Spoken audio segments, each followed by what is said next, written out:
আমি भाई थोड़ा गाड़ी रुके बच्चे बहुत किसी के कोई सोच रहा है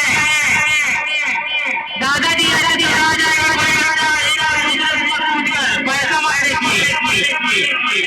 कोई आ रहा है ठीक है कल